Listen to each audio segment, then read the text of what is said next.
Hello, good morning, good afternoon, good evening, wherever you are in the world. Welcome to A Celtic World, the tactical review. My name is Anthony McGuire. As always, I'm joined by Paul Massey as we dissect Livingston 2, Celtic 4.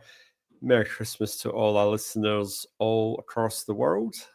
Straight to be with you, sort of in this lull between Christmas and New Year. Celtic going almost a week without a game, which felt a bit unusual. It's been a bit sort of thick and fast of late. But yeah, good to sort of take that one in. I managed to get down and see my family down in Busselton, which is a 2.5, 3 hour drive from where I live in Perth. And got to actually watch the game with my old man on Saturday night, which is a bit of a rarity these days. But I appreciate the company at 11 p.m. Perth time. And we also took in the Edinburgh Derby before that. Very interesting game. Hibsing it almost, but getting the win 3-2 there, which obviously set up an important 3 points for Celtic at the Spaghetti Head.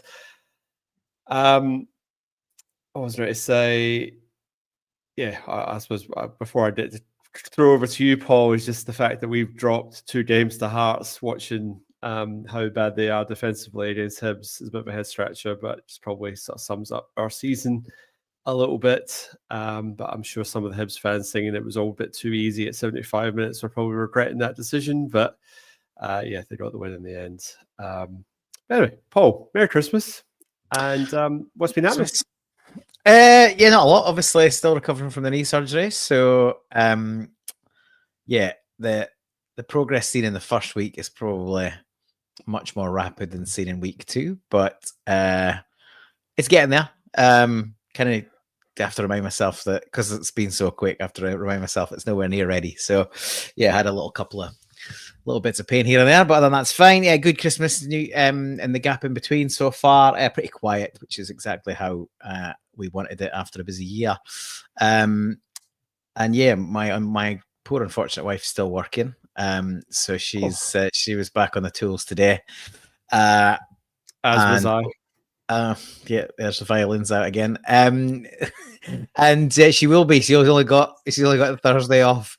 But thankfully, my recovery is going well enough that I'll be catching up with some mates at the local brewery tomorrow afternoon. So I'm looking forward to that first excursion really since the surgery. And there's a couple more to come as well. Catching up with some other mates on Friday, and your good self and some others on Saturday for the derby. So yeah, getting back in the swing of things. But yeah, I think knowing that we've got a show today is about the only touch point I had that it was Monday. So we're in that funny time of year for sure. But yeah, good time, and I hope all the viewers and listeners have had a great and safe Christmas, and probably feeling, if they're feeling like me, probably feeling like the silly season's going to have to stop at some point, and reality will have to kick in, and plate sizes will have to reduce, and beer will have to be put away for a period, but not yet.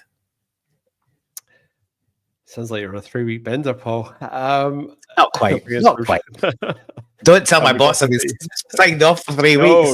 Not at all. You've been laid up. Afternoon all, McLaughlin P. Hail, hail to you, sir. Ampang Boy, hail, hail. Hail, hail to you. And Rick Jake in Edinburgh saying hail, hail midday. Hopefully that was a nice wee sub-win on the weekend for you there. Kaiser Soze straight in. He's saying we need the Mario brothers to fix that leaky defense, and the time of the Bricky is over. A few comments on the Bricky already, but we might sort of keep our powder dry on that one until we get to the goals, which, believe it or not, it was the first 3 minutes of the game, if you were watching. Yeah, so it's it was one of those games where it kind of all happened in the first 10 minutes, and then it sort of settled a little bit after that.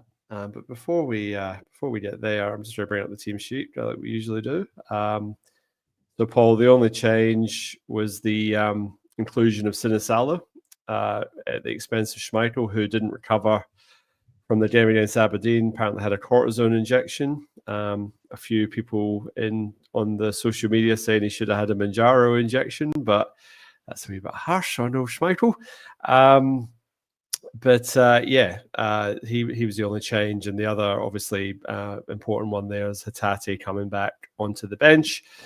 We believe it was illness that excluded him for the Aberdeen game. He was missing from the squad for that one. So that were the only two changes. Otherwise, wilfriednancy going with the same winning lineup that beat Aberdeen 6 days prior. Paul, what were you thinking when you saw Sinisalo's name on the team sheet? Well, yeah, we obviously didn't immediately get the rationale for it. And obviously, at that time of day, you're kind of just tuning in here at sort of 11 o'clock with little lead in. So I assumed probably some sort of injury or knock, or maybe just, not risking him on that surface, given previous injuries. But yeah, reasonably happy. There, no disappointment about seeing Sinisalo. Thought the next time we see him, we'd see him might be the cup game against Auchinleck Talbot, but obviously in a little bit earlier. And we can come on to his performance in a bit. It's probably worth having a chat about that. But generally, I think I was less surprised about that and more surprised that Johnny Kenny had retained his place. Now I know we talked about this at length last week, and we don't have a huge amount of options up there. But I just think the kid's confidence is absolutely shot. And yeah, getting a goal might change it, but I look closer to getting a goal for Celtic than he does at the moment. So I think last week I said either on or off air or both. I said he should probably be taken out of the team for his own good as much as anyone else's. But he's left him in, and you've got to say that probably wasn't the best plan, given the showing over the minutes that he played. So that was my main sort of surprise concern. I was a bit disappointed that Simpson Pusey was only on the bench. I'd have quite liked to see him start in place of Ralston. And obviously the comments are already lit up in that direction, and we'll cover that in a bit of length as well, I would imagine. So they were the two main obvious ones for me, and the fact you've changed your goalkeeper and is sort of third on my list is probably tells you a little bit about the state of the squad at the present time. Yeah, I mean, I guess from Johnny Kenny's point of view, I think wilfriednancy's maybe trying to play him into form. You're playing bottom of the league. You've had 6 days to prepare. He's probably thinking if he's ever going to score a goal, this will be it. But it doesn't get on the score sheet, and another sort of abject performance from him.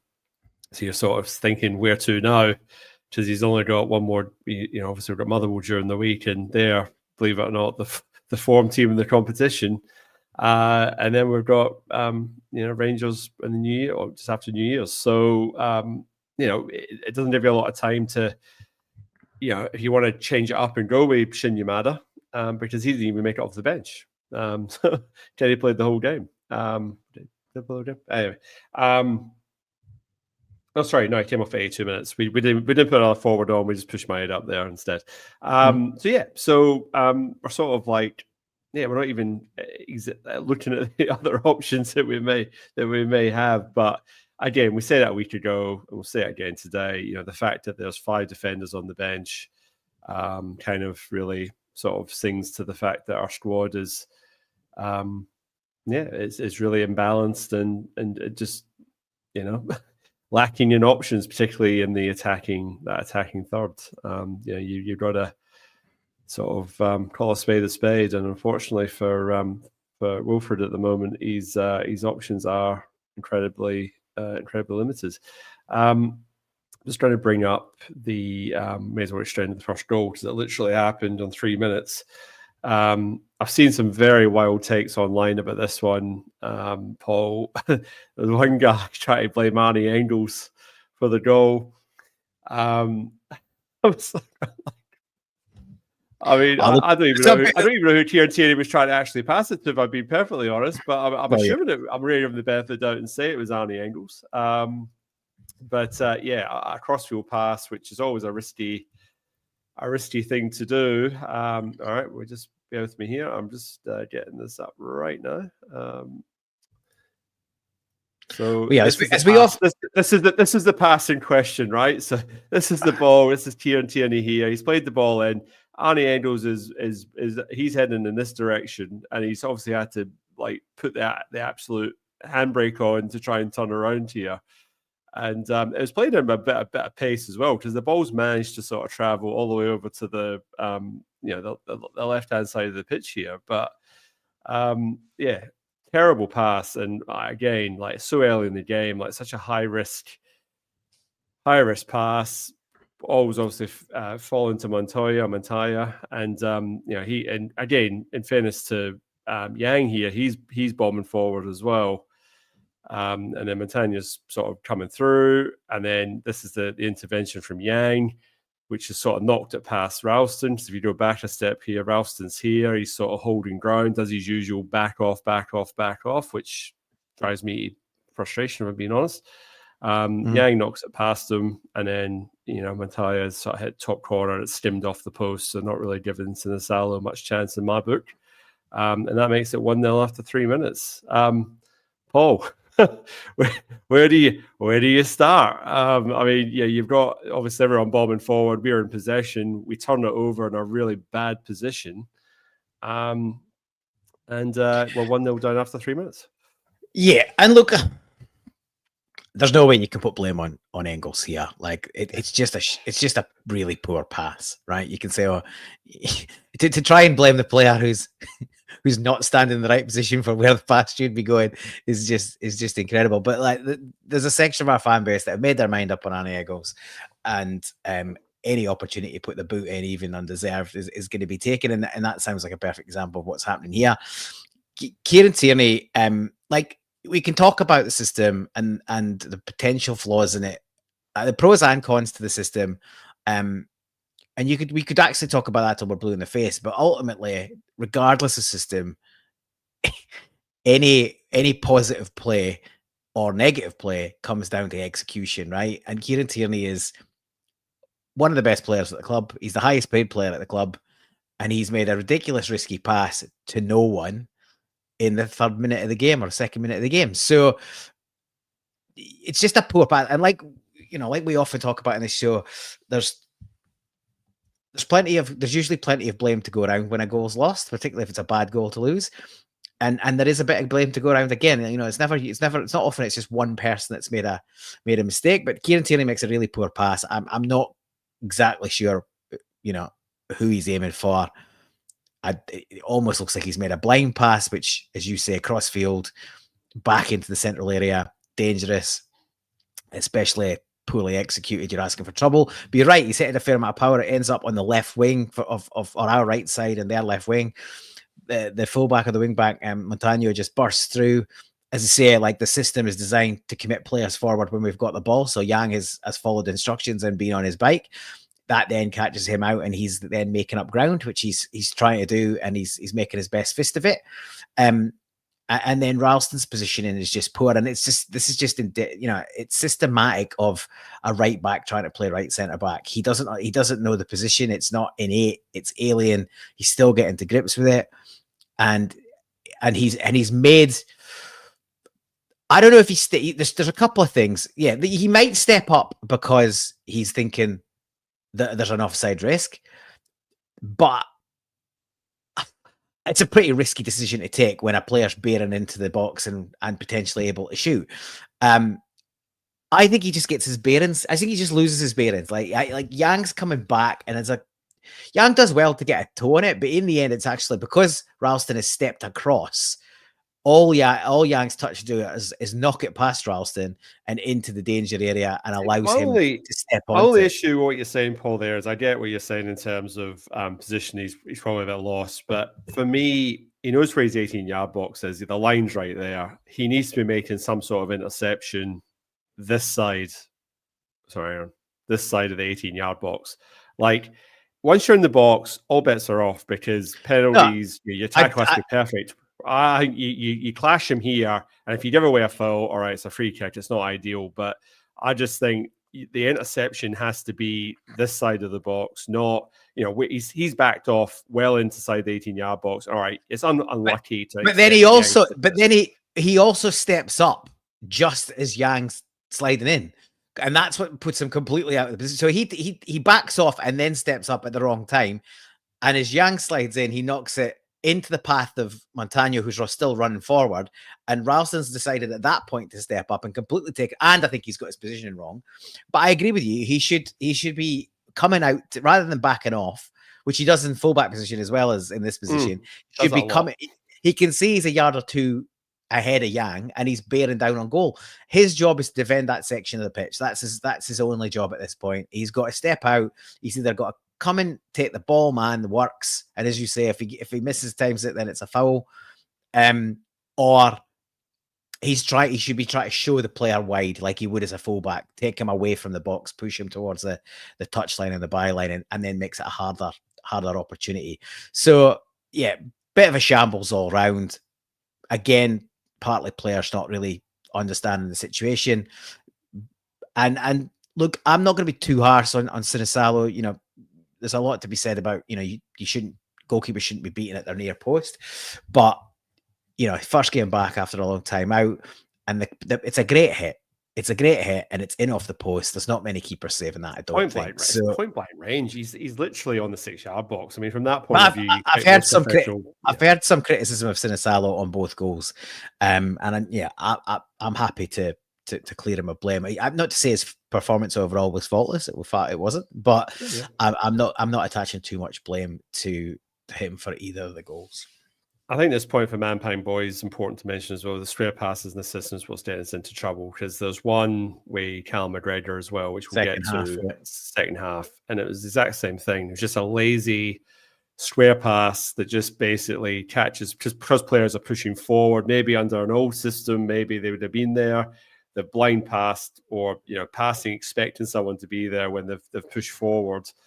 And catching his and there was one about 16 minutes. There's one about 16 minutes in. Ralston wins a free kick just inside their half. Don't know if you've got the clip of that.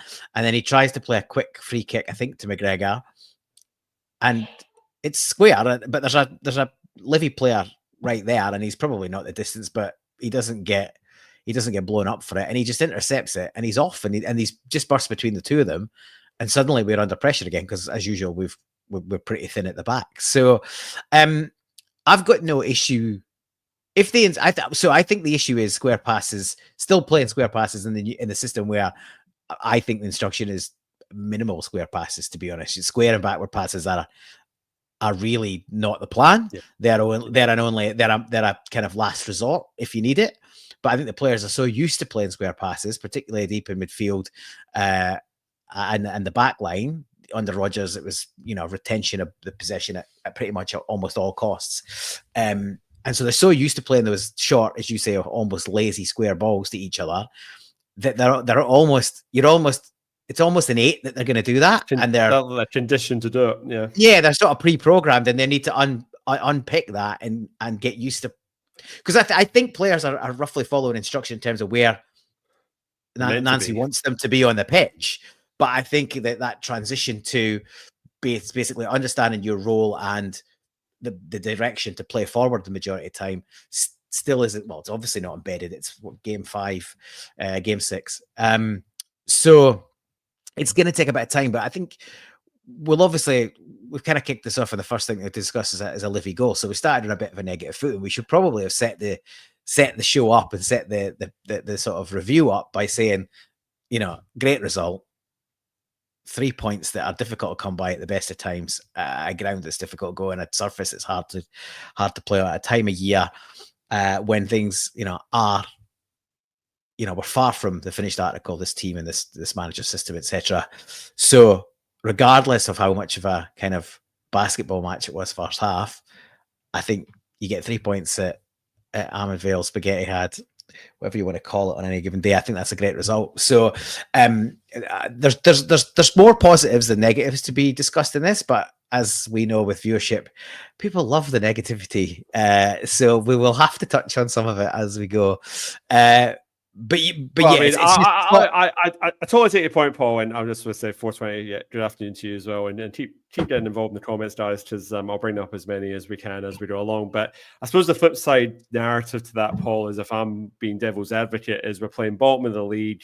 They've won one game all season or something like that. They're pretty dire, so we should be spanking them. So I mean, I know history says it's a hard place to go to get a result because of the plastic pitch. Yada, yada, yada. We're obviously not exactly flying at the moment. Depleted squads, poor squads, whatever you want to call it. But we should be winning that game. So, I mean, to go a goal down, yep, get it back, one each. And then to go 2-1 down in the space of like 6 minutes, seven minutes. It's just that's what sort of just gets people who have got maybe an agenda, or like they're like, he's no good, like Nancy's no good, or whatever. Like, this just gives them more ammunition, more whatever. But I think it does. I don't disagree. I don't disagree. It does. I think that if you'd asked the majority of Celtic fans, if not all, would you take 4-2 and 3 points and up the roads before the game, not knowing how it comes about? I don't think there's a Celtic fan that doesn't take that in the current circumstances. So I think bigger picture, there's a lot of games you think about is 3 points up the road or 3 points back across home, and this is a game that's like that. There's obviously stuff that's concerning. I think there's more positives than negatives to take from the game. We've obviously we'll cover both. But I just thought it was maybe a wee bit remiss that we didn't acknowledge that at the top of the show. But yeah, I think the other thing that's there's a lot of positivity in terms of how the play went. But I think one of the things that was super positive from my point of view was the resilience, and we saw it late on. We saw it in Aberdeen, and I said last week, once we went 1-1, I didn't see us coming back. I thought it would finish. I didn't think Aberdeen would win, but I didn't think we would be able to rally ourselves, having missed as many chances as we had, and we did. So there was resilience last week, and I think we showed proper resilience in this game to sort of bounce back as quickly as we did twice. And this is one of the weird stats in this game is I think did they have something like 11 corners or something daft like that? I think they had. I think let's just get. They had 11 corners. We had 4 corners, right? So we had 11. Yeah. They had 11 corners. They didn't really threaten us at all from corners, and we had 4. I think this is our first, and it's a belter. And well, Paul, just before I'm really let you do the blow by blow here, but I'm sitting with my old man, and he's like, Celtic corners. It's usually the time I go up and go to the toilet, get myself a drink, come back down, because I just know we're not going to score from 7 corners. My dad actually knows a lot about football. He's managed, he's played at a decent level, but as per usual, commentator's curse or whatever you want to call it. But yeah, this is actually a good one, Paul. Take it away. Yeah, so and look, this is one of the frustrations with Arnie Engels, and we're both Engels fans, and we think there's a player there for sure, and he just needs to sort of kick on. Obviously, the second season we would have expected him to kick on, but the turmoil that's happened, that still hasn't really happened. But he definitely got better under O'Neill. He got more game time again, and I think he's gradually finding his way in this system. But one of my slight bugbears with him is his delivery from set pieces, because it can be so good as it is here, and then sometimes it can be so poor, and there's massive variation in the quality. But he's a young player and he's still coming on to a game. But this is a great delivery for a team of giants like Livingston are. They defend this really badly. Like, they're all sucked to the. Well, you can see them all in a line there. They're sort of sucked to the bigger players inside the 6-yard box or on the edge of the 6-yard box. Engels plays a lovely outswinger. And Meyer is completely unmarked. He's probably starts about the penalty spot. He sort of runs in, he gets a head on it. It's not a good enough header to go in, but thankfully Benjamin Nygren is alive to it, and he's completely unmarked as well. And he just drifts in and he steers it in the bottom corner. And it's as simple a goal as you'll see from a corner. And like I say, really brilliant to bounce straight back. And yeah, you go from being desolate that we've been so sort of loose and slack and give a goal away so cheaply, and we get them straight back and go, right, the game's even again. We can fresh start, just settle it down, get back in and start the game normally again. And then obviously that's not what happens. Benjamin Nygren, the right man at the right time, some of the time. He's one of those guys. I say this on accent. Like, he has a knack of just popping up in the right place. He knows positionally. He knows where to be. In that, he's a lazy player. He's one of those guys that you can't expect him to track back. He's not got an engine. He has the swagger and the arrogance to shoot. So like he'll shoot when other players would probably pass.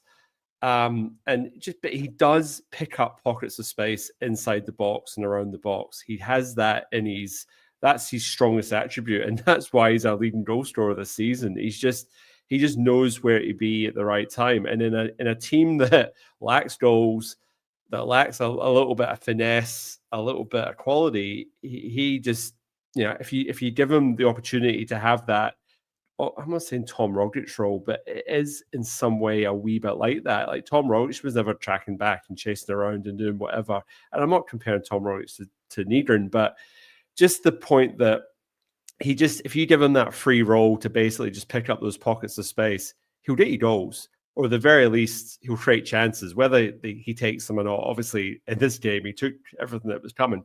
But it was a good header from Maeda. Livingston are a tall, strong team. Ryan McGowan, all that backline, they're all 6 foot plus.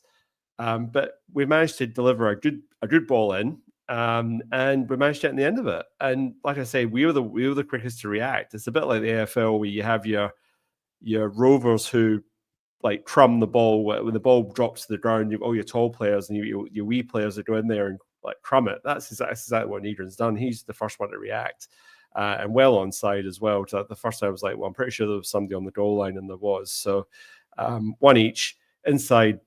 What did I say? 6 minutes. 6 minutes. So I mean, we're thinking, all right, game on. We're back in this. That was a blip. Okay.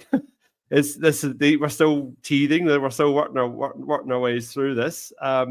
I think this point from Dr. Strangelove is important here. So if Martin Neal had got this result, we'd all be laughing and saying it was all easy peasy, and it's just I well managed up the road. But because we're trying to learn a game mid-season, learn a system mid-season, it's going to have its issues. And I think any rational-minded Celtic supporter would agree with that. But unfortunately, we're not all rational, and unfortunately, online we tend to amplify some of the people who are, I'd say, less rational.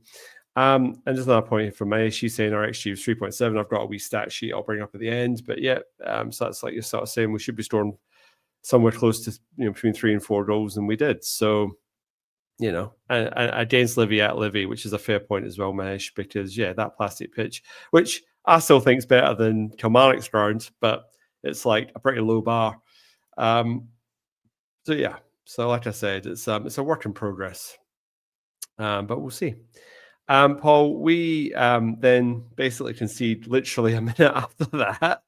We're going to bring up the next image. So we've got Maeda, where he tries to spin on the ball and basically slips over.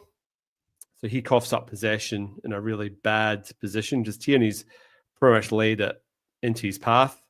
Bad first touch, spins, falls over, breaks to the Livy boy there. He then, the ball makes it in here, and then this is the criminal bit of defending here. We've got Ralston and Yang both going for the same ball. Ball's in there here, as you can see. And then it obviously falls to Montoya again, and he has another strike again. Sinisalis having to sort of come across his goal, and he hits top bins. So I mean, you can't really fault the finish here. But again, frustrating, because you've got a right back and a right wing back, sorry, a right centre back and a right wing back. I'll get it right yet. Basically going for the same ball and leaving somebody unmarked at the back stick. Another issue just with, would you say it's a player issue? Is it a formation issue? Where does the blame lie with this one? As I said earlier, most of this stuff comes down to individual error, right? So on the first goal, Tierney makes a shocking pass. Ralston makes a terrible decision in terms of not coming out to close the space on the player. So two big individual errors. Goal. Look, my error slipped over here, but on that surface, it can They were all slipping over. To be fair, it can happen. I think this is a risky pass to play from Tierney. I think he can be playing that down the line. But he's trying. Miera's got his back to the play, which we've talked about a lot. You want to be receiving the ball on the half turn at least, so you can kind of see where the rest of the pitch is. He's receiving it with his back to goal. He tries to spin. He loses his footing on the surface.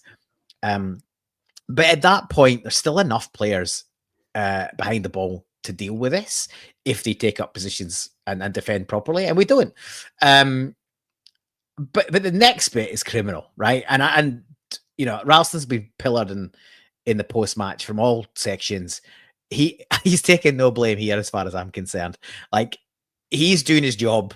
He's got the player that he should have. Yang's just had a complete meltdown here. Like, he's chased the guy back for the first goal, so he knows that that's the guy that he should be covering. Here, he sees Ralston competing in the air. Ralston's got loads of faults, but he's pretty good in the air.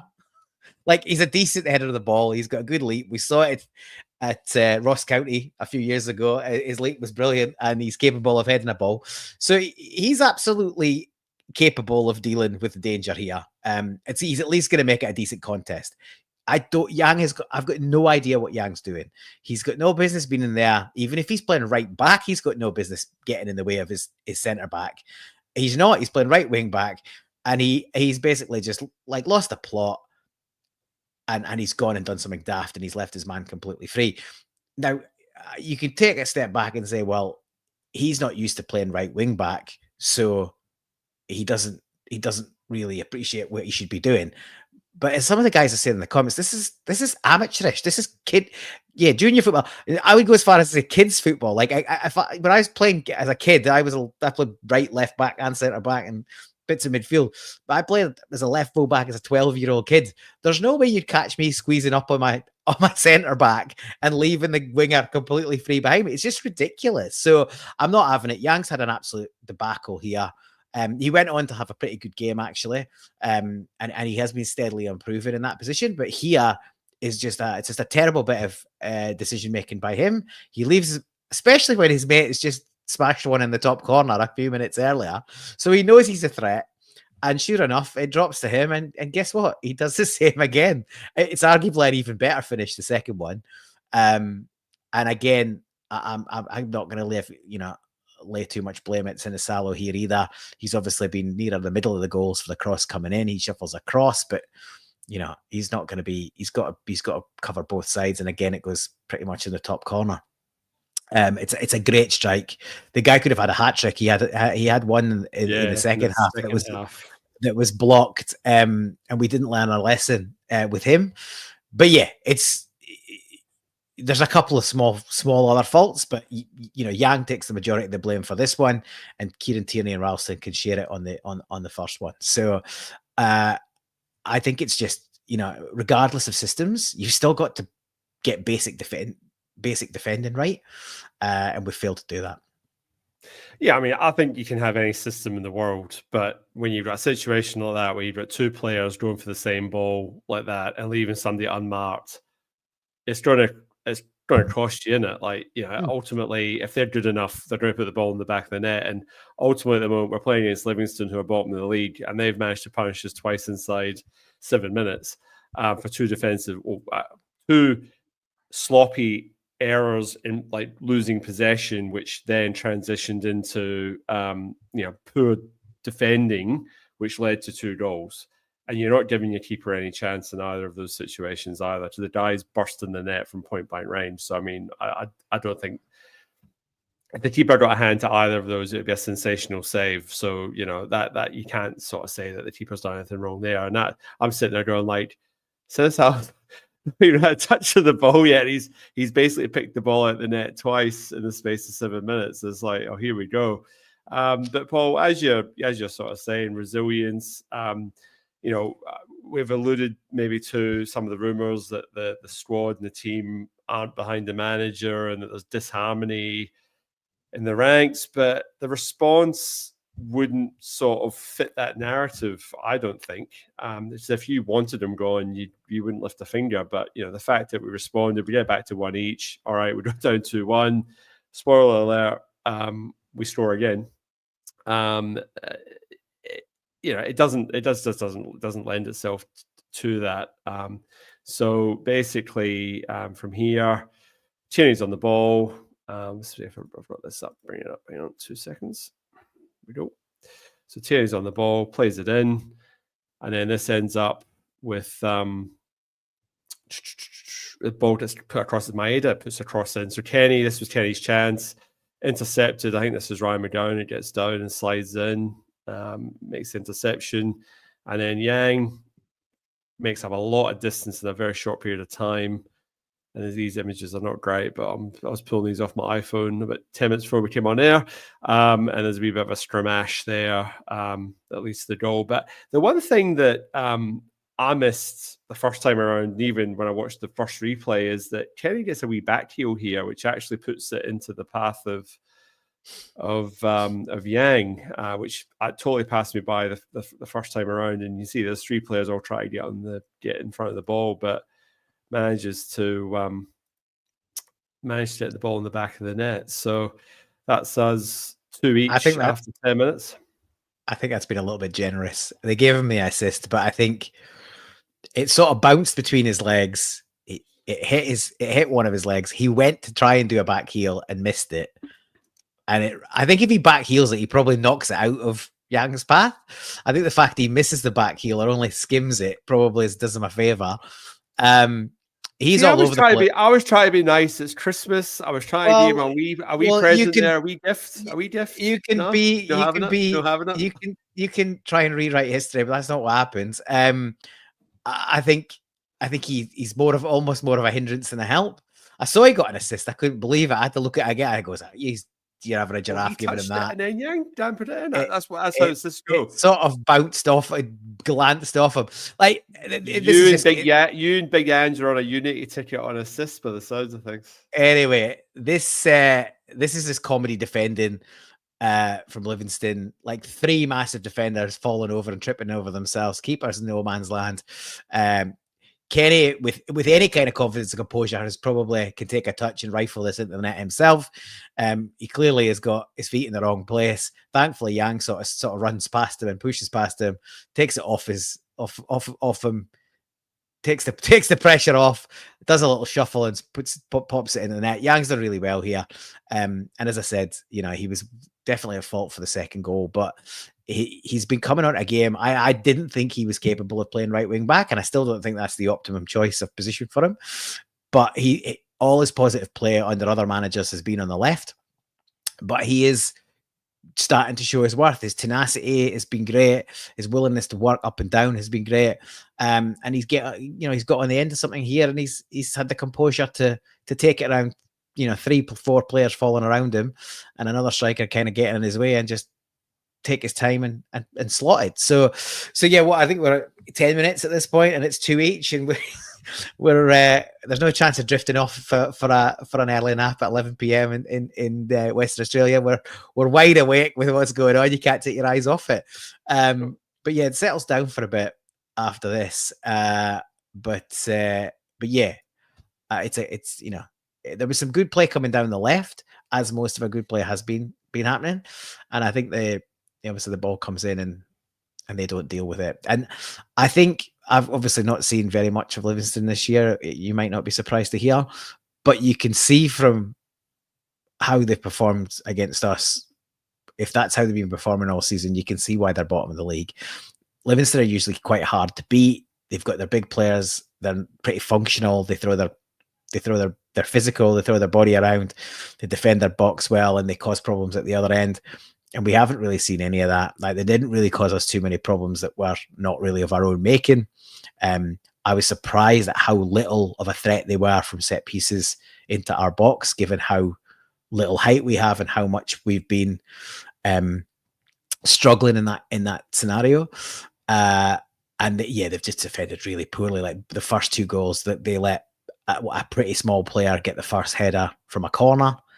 and then 3 or 4 of them fall over their backside, try to defend a wing back crossing the pitch and coming into the far post. So, yeah, we've done our job well, but yeah, there'll be tougher tasks ahead for sure.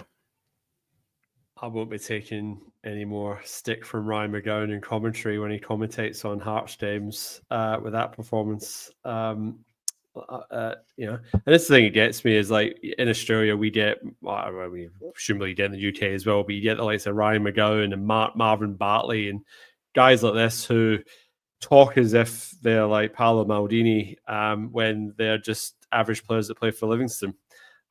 So it's interesting to put it that way. Paul, you're right. The game sort of did settle down. Like it was like that. It's like a Glasgow derby. That first 10 minutes a little bit frantic. I don't think there's been many Glasgow derbies. It'd be 2 each after 10 minutes. But hey, there's one on the weekend, so you never know. I can think of one where it was about 3-0 after 10-15 minutes. But that's different. But you know what I mean? Like it just. If this is how it's going to be under wilfriednancy, edge of the seat, don't take your eyes off it, but that's kind of how it felt. But it did sort of settle down just a wee bit after that. And the game sort of just took a breath. But basically, the next sort of thing that popped up for me here was on 31 minutes. So I've got a few images that lead up to the goal, which I thought it was the goal. And then it's like, actually, no, this was the play before the goal. So just bear with me as we sort of go through these. So we've got, bear with me. So we've got the ball here. And I'm assuming this is Tierney. I think. Apologies for the images. So he's played the ball out. Ball comes in. Livingston managed to clear it, but only so far as us again. So I'm assuming this is. Actually, I think that's Tierney there, so that might be Luke McCowan, but it's either Tierney and McCowan, so they're both sort of occupying that same sort of space. Yeah, it's McCowan into Tierney because Tierney plays the final pass. So the ball gets played inside here, and then I'm sorry, but this image is not great. I tried to find a better camera image of this one, but unfortunately there just wasn't one. There's too many players in the way, but Nygren sort of popped up here, and apologies, this image is pretty bad, but anyway. So that was this made it 3-2. But yeah, like I said, it's not the best image. But Nygren, again, the thing for me here is he's picked up this pocket of space. Ball is played in. Livingston don't really clear the lines very well. We get back in again. It's a 1-2. Nygren comes out, creates that space for himself. Livingston very slow to press him, gives him enough chance. It's a great finish. I mean, he gives the keeper no chance. It's a I have to say the finishing in this game is actually really, really good. Like the quality also lacks. Like the defending, pretty sloppy. Some of the passing, pretty bad. The pitch is the pitch, but some of the finishing was top drawer, and this is one of them. And I'm sorry that I don't have a better image of that, but that was the best I could do on my iPhone.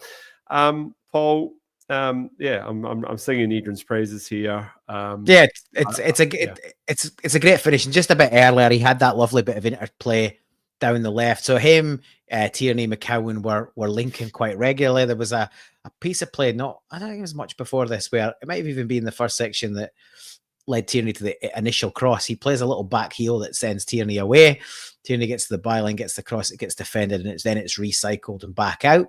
And that's why Tierney's still so high up the pitch at this point and plays out. It's a real simple square pass, and they're not picking up on the edge of the box. It's a great hit by Nygren. Now, you don't we talked about Montagno's strikes in the early part of the game. You can't save those. You don't save this either. This is class. And probably a good opportunity to talk about Benjamin Nygren in a wee bit more detail, because I can't remember if I mentioned this on the show last week or just on the chat groups in between. But given Kenny's problems and our general issues with the striker, obviously Yamada still not fancied if he's getting no minutes when Kenny can barely find himself with a touch on the pitch these days, never mind getting on the end of chances. And there was a couple of, I think there was a great ball for Engels in this first half as well, where he played it over the top and bent it in on a run of Kenny's, and he just wasn't really alive to it. And if a better striker or a striker of more confidence would have been alive to that on the end of it, in behind, and probably score.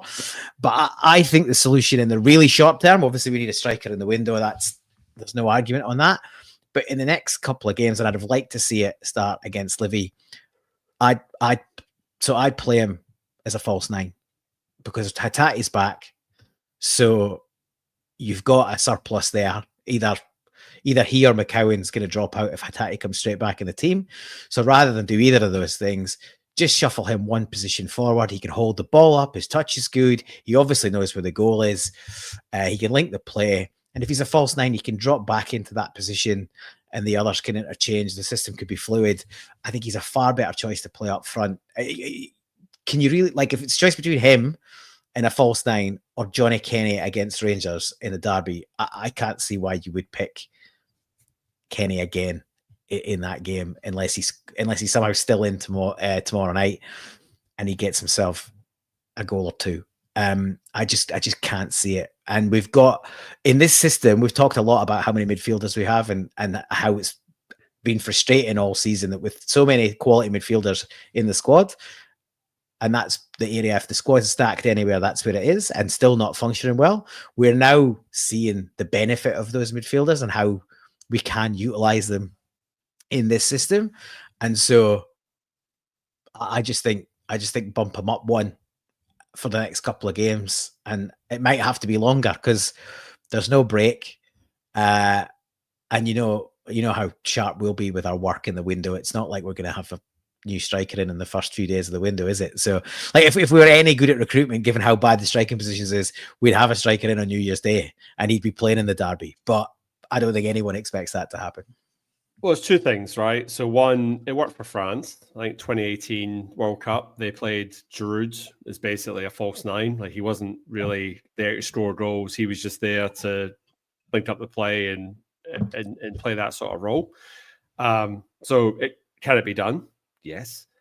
The benefit of having Nygren playing in that role is then you can bring Hatate back into the team. So then you get Nygren and Hatate in your starting lineup. So I think the one thing that I've noticed is if you're playing both Hatate and Nygren in your midfield, they're both trying to do something a little bit similar. So you're losing a lot of work rate and you're not necessarily getting the offensive output that you need. Whereas if you have one of them dedicated to that role, then you can bring in a Bernardo or a Engels to sort of give you the work rate that you need to make that work. But if you put him in as the centre forward, because I think Johnny Kenny at the moment is offering nothing. And I mean, I the greatest respect, like, he is the worst forward we've had starting for Celtic in decades. In my living memory, I can't think of someone worse. You're going back to like Carlton Cole and guys like that who are at the end of their career and were just there for a bit of a payday and whatever. But I'd take Carlton Cole like that on that form that he had back then than I would on Johnny Kenny. Expecting this laddie to lead the line, and I know what he's trying to do. He's trying to show faith in him. He's trying to get him, but surely he's got to play Yamada and give him a chance against Motherwell because it's your last chance before you play Rangers. Nothing. I can't see anything changing in a game. He's had basically started up front every game that Nancy's been involved in. I mean, obviously, except when Nacho was available, obviously, but it's just a shame, and yeah, it's just too much. And his confidence is shot. He needs pulled out the team for his own benefit and for the team's benefit. But will Nancy do it? Can he identify that that's an issue? I'd be surprised. Like, he seems pretty rigid. Like, Ralston, to this point, Ralston Kenny will drop points. Ralston had a shocker for the first goal. And there was at one point, I think I saw a comment on this. There was one point I saw in the second half, Stevie May ran away from him. There you go. Oh, man. Stevie May ran away from him. And these are big, these are things you can't really gloss over. So he's not, I think he should be out of the team as well. I think the one thing I will say for Anthony Ralston is he sticks to task and he's willing to put the effort in. And I thought he had, not that we were testing as much second half, but I thought he managed his position better second half. He he sort of was more connected to the players around him than he was first half. He seemed to kind of start to get to grips with where he should be. And he didn't do, other than get stripped by Stevie May, which I remember Lager Bielka was pretty much ended his Celtic career because Stevie May ran away from him as well. So maybe he's faster than you think, but it's still. I said it last week. I'll say it again. You've got Jemai Simpson-Pusey, who's played in the Champions League for Manchester City, and he can't get a game past Anthony Ralston playing out of position. I think that's borderline insane, and you just want him to be given an opportunity. Like he's played one match, he played it at right back when he's the right centre back, and he had a really good game. He dropped out of the squad, and that was, I think, one of Rodgers' last games, to be honest, second last game maybe. And we've barely seen him since. We haven't seen him any minutes from him since. He's been in squads, but he hasn't been in the park since. He's been in the last 2 squads, but really only since players went to AFCON and bench space has freed up. So it's an odd one, but I'd really like to see Simpson-Pusey start over Anthony Ralston against Motherwell, because I think it's his natural position, and I don't think we can go backwards from where we are now. Let's quickly do this fourth goal. We've done this, not even half time yet, but nothing happened in the second half. Literally, basically, Ralston get nailed for pace. Stevie May got by him, did the old stop, not the ball, ran past him. It was embarrassing. But anyway, the laddie up front, he missed a good chance, and he knew he missed a good chance. And the only other chance in the game was from a corner where Montoya, he ran in, and Sinisalo actually pulls a good save, makes himself big and gets the save. So good for his confidence. And that kept it at 4-2. We had the one chance in the second half where McCowan slipped the ball through to Kenny. It was probably just half a yard too quick for him.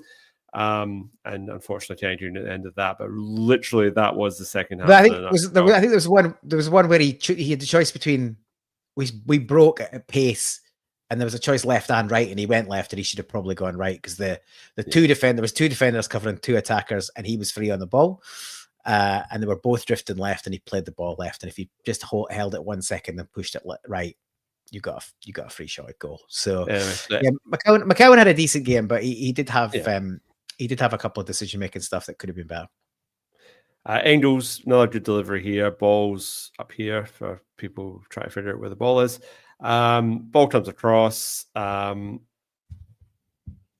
not sure where the ball is here, to be honest. But anyway, these images aren't great. But anyway, basically, VAR, terrible blurry image. But the argument here is that this was literally the Liam Stales decision from a month prior. It's basically hit this laddie's arm in the same position. Bit of a question around whether my head has bumped into the back of him. As a former central defender, I sort of feel his pain, and I disagreed with the Liam Stales decision from a month ago. So obviously, same with this one. But once you set your stall out and you have a precedent, that's the yardstick that you're going to use.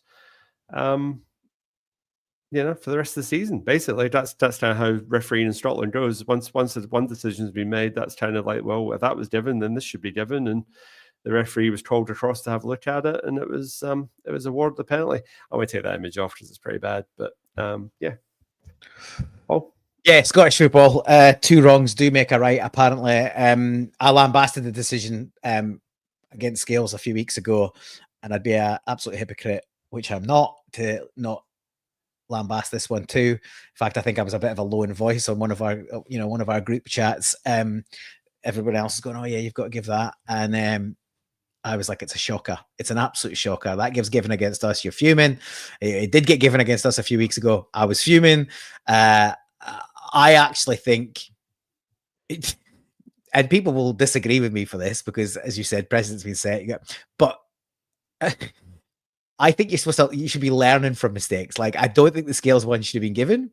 There should have been a referee in discussion, little forum, and going, "We've made a mess of this. We shouldn't have given that. Let's not give that in future."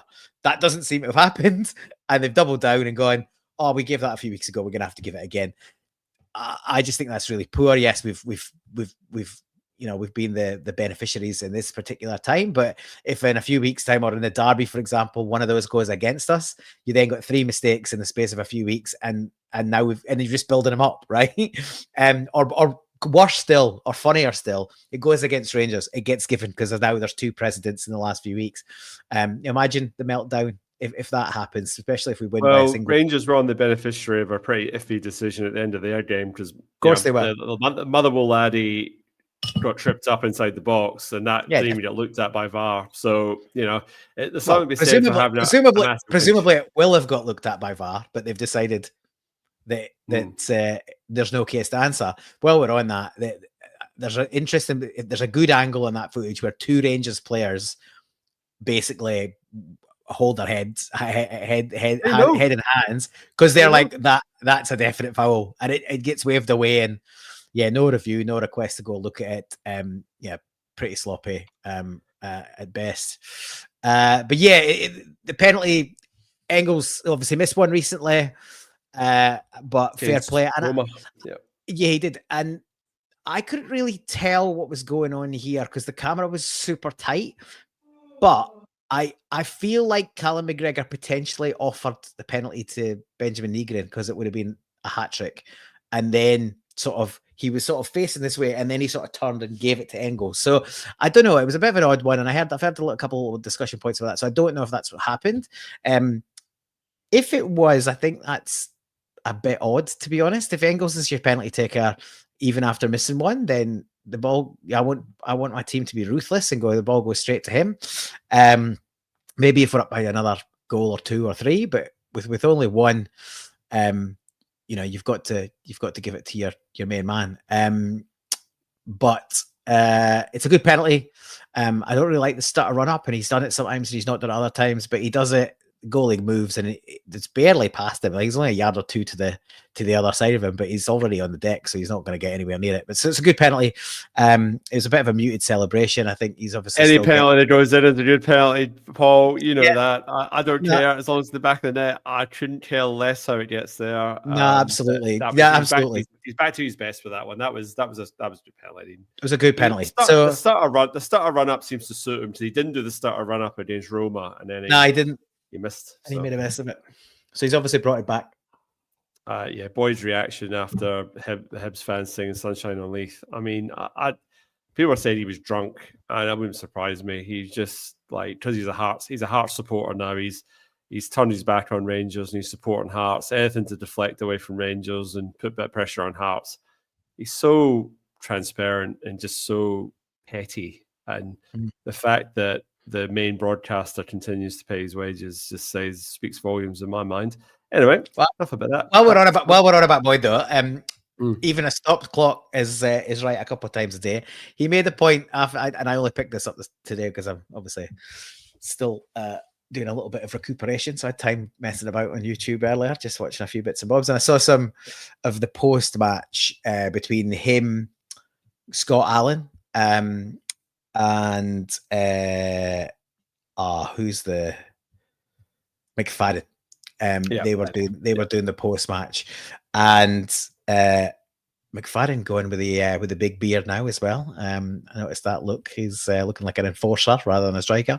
But yeah, basically, they were talking a lot about the system and the goals being leaked and all that. And fair play to Boyd. He said, if Celtic have got a decent striker, all of this other stuff, all these other problems kind of go away because we're letting teams get into games because we're missing a hatful of chances.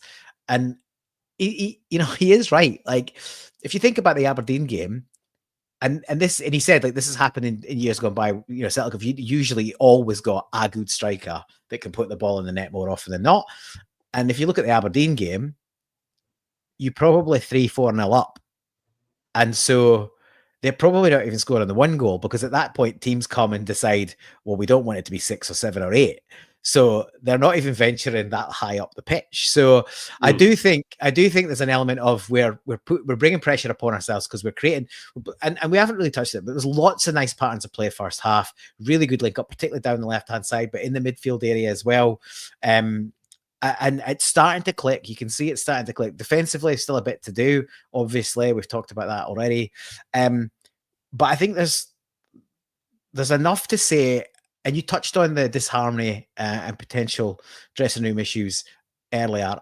I don't think they were just malicious rumors. I would a couple of things that rang true during that period.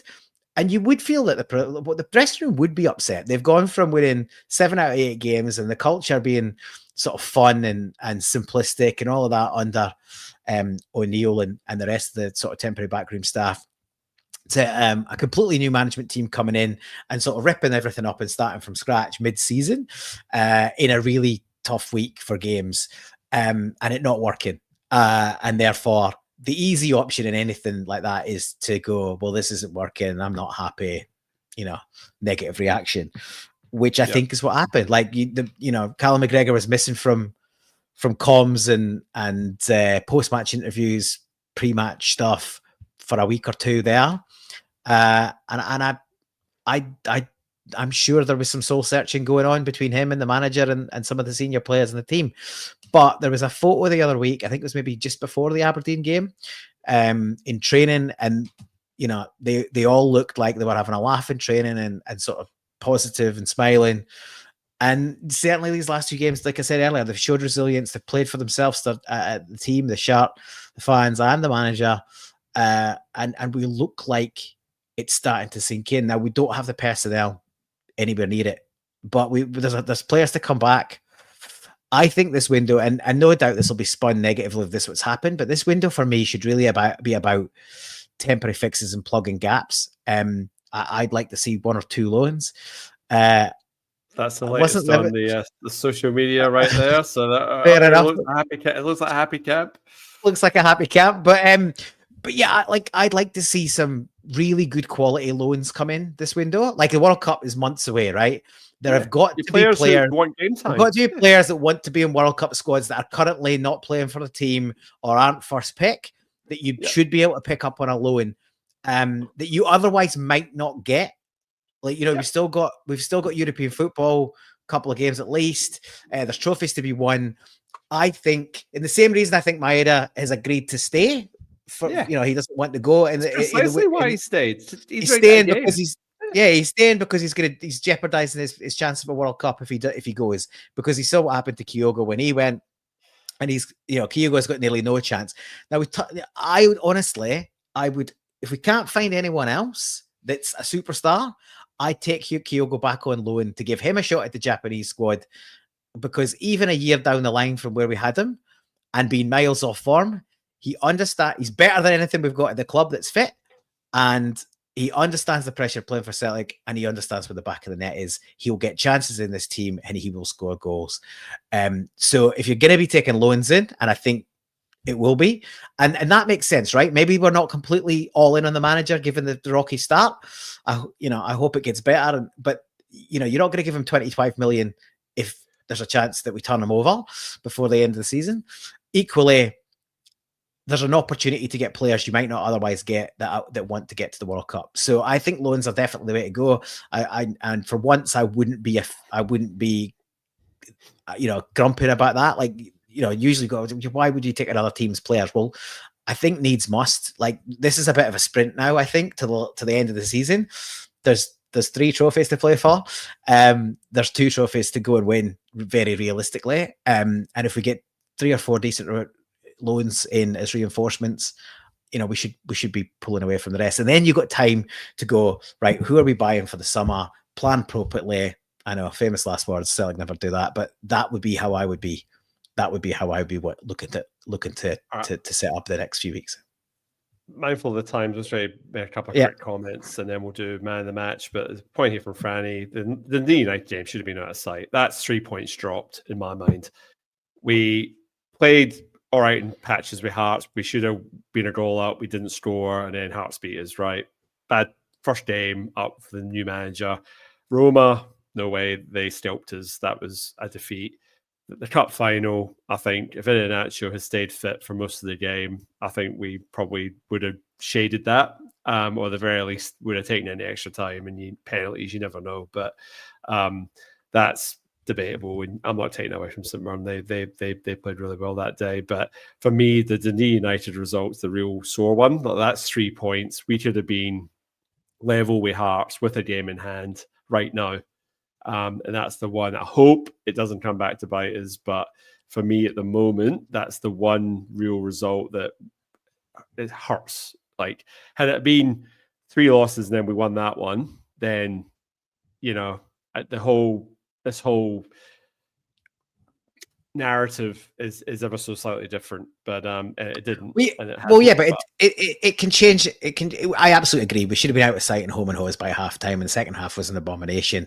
And it put the fan base, a good chunk of the fan base, including ourselves, I think, within touching distance of going, really, like, how long do we persist with this? And you know, the rumor was he was almost on a game by game or 2 games to save his job. Well, he's won the 2 games. If he did have that 2 games hanging over him, he's now got 2 really, really hard games, a lot harder than the 2 he's just had. Yeah. But he's also got another few days under his belt to get the team sort of discussing stuff, working on stuff. So, as I think there's one of the comments there that says, if we win these next 2 games, it looks completely different, and it's spot on. And these are hard games, albeit, Rangers managed to find a way to get past Motherwell. I saw another comment earlier on saying we need 5 goals to win by 5 and we're top of the league, and that's true. So I think this is the other thing to consider and take a step back from. With all the turmoil that's gone on, we're on our 3rd manager of the season. We're still only 3 points behind, Hearts, who are being touted from the rafters as a top team. They showed some vulnerability, and they've lost some other games recently as well. Obviously, they've beat Celtic and Rangers twice each, which is no mean feat, and I can't remember the last time that happened. Probably we're going back a long time. There's usually one of the 2 teams that are strong enough to be putting them in their place. So yeah, they've had a great start to the season, and they may well strengthen again in January, but we are right in the mix on this. And Hearts don't play in midweek, so we could be, if we win the match, regardless of whether it's by 4 clear goals or not, we'll be on the same points, and that's a really good start. And then the derby's a derby, so we'll see where we go there. But there's 2 massive games to come. There's a bit to be positive about. I don't think it's going to be dull. I think somebody said in the comments cheekily, we need to win 5-0. I said, and they said they went, well, maybe 8-3. And I think that's more realistic in the current state of it. I don't think it's going to be boring watching Celtic over the next few weeks, put it like that. Well, my dad and I were adamant it needed to be 5-2 before we could relax a wee bit. Like 4-2 wasn't comfortable. Like Livingston never really challenged as much. It still didn't feel like 4-2 was a safe result. So that does that. And Paul, you just sit here for a second, just let me talk, and just to really get this wrapped up. We're 7 minutes over. 2 things. The bookies still have is at $1.40 to win the league. Hearts are $3.60, $3.80. So the bookies still think we're going to do it. So, read into that wherever way you will. And take your point on loans. Yes, I agree. It'll be loans. In an ideal world, it'll be loans with an option to buy. But I think it's probably just going to be more out-and-out loans. If it is a quality player who is like a 3rd choice striker at a team and with prospects of a World Cup, and they want to get some game time, and I would take a striker in that situation because we need a striker. And I'd also be greedy and take Hugo as a 2nd striker, so with 2 options. Because in a nutshell, yeah, he could come back. He may not. But I really don't really want to be gambling my league campaign on him staying fit, to be honest. It's a shame. It is what it is, but the lad's not played enough football in the last 3 seasons, and it's unfortunately, it shows every time he walks out onto the park. And the other thing is you potentially got an AJ or a Jota maybe coming back at the back end of the season. So again, you don't want to occupy space with players that you've signed where they could be your right-sided centre-back, or your right wing back, or your left winger back, or your inside left attacking player. Well, I'm not quite sure what the name of that position is, but that's where I would imagine Jota would play. Anyway, I've covered a lot of ground there in like 2 minutes, but anyway, that's my thoughts. Anyway, we are an hour and 10. So, Paul, man of the match. I'm ready to say it's Benji Negrin. Any disagreement with me? Yes or no? Carried. Great, excellent, great goals, and right place, right time, and the reason why he's our top goal scorer. All right, recommendations, Paul. Anything in your downtime? Anything you managed to listen or watch over? Yeah, a couple quick ones. So always do for regulars will know if there's anyone new. I always do a little album recommendation of the week. This one's been out for a few months, came out in April, but only got my wife has put me onto it relatively late in the year. So I've been doing a bit of listening because we're going to go see them at Fremantle Prison of all places, which is a new good venue.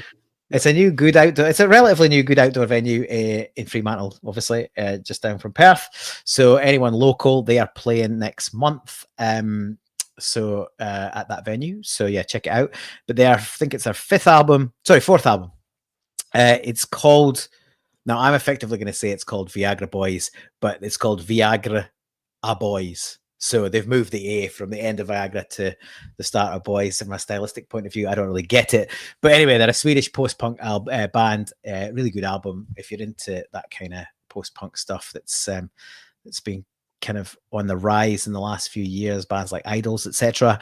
Yeah, check it out if you're not already heard them. Viagra Boys, their fourth album. Give it a listen. Fantastic. Oh, and TV movies. What's it called? The new Knives is Knives Out. The new Knives Out. I think it's Wake Up Dead Man, I think it's called. Out in the last few days. I watched it the other day. Really enjoyed it. Better than the second one? The second one was very good. Yeah, I'd say it's a lot better than the second one. I don't think you can top the first one. I thought the first one was excellent. But yeah, very good. Stacked cast, which always seems to be the case with these. And similar fashion, ridiculously convoluted kind of mystery to solve and resolve. But yeah, I think it's well done. And, entertain you for a couple hours, 2.5 hours. It's quite Daniel Craig trying to shake the James Bond mantra by being Benoit Blanc. Benoit Blanc, yeah. Somebody's saying here, Mayor of Kingstown. It's Jeremy Renner. I haven't watched it, but I see a lot Renner's in the Knives Out movie as well, actually. So I watched 2 episodes last night of Industry, which has been out for a few years. It's 4 seasons of it, but it's on HBO Max. Interesting. So it got me into it after 2 episodes. So I will probably persevere with that. That's very good. I'm sure I've recommended it probably last season. Because it's not been out for I've got a HBO subscription at the moment, so I'm just going through that, just trying to watch whatever. I used to get it on Foxtel, so they've been gradually sneaking all the good shows off Foxtel and onto it. So I'll probably ditch Foxtel and get HBO. No, it's the soundtrack, like this, the sound and just ensemble cast, all the rest of it. So it's 4 seasons of that. If you haven't watched that, that may be worth a wee gander. We've got Motherwell on Wednesday morning, so that's the eve of New Year's Eve for our Scotland viewers. So that game will happen. Hopefully, we get a good result there, and then they are the form team in the league, and then that takes us into the Glasgow Derby on the weekend, and that's the game that we will be covering next Monday. So again, 2 massive games for Celtic. I think a lot of people are saying in the comments that that's really the where might determine sort of the trajectory and hopefully the support that Wilfried gets in the transfer window come the 1st of January. But yes, I can't see anybody coming in before next week. So we'll be back. We'll enjoy your Hogmanay New Year celebrations, and looking forward to it. And we'll be back to discuss Celtic versus Rangers then. But all I have to say at the moment, Paul, is hail, hail. Hail, hail.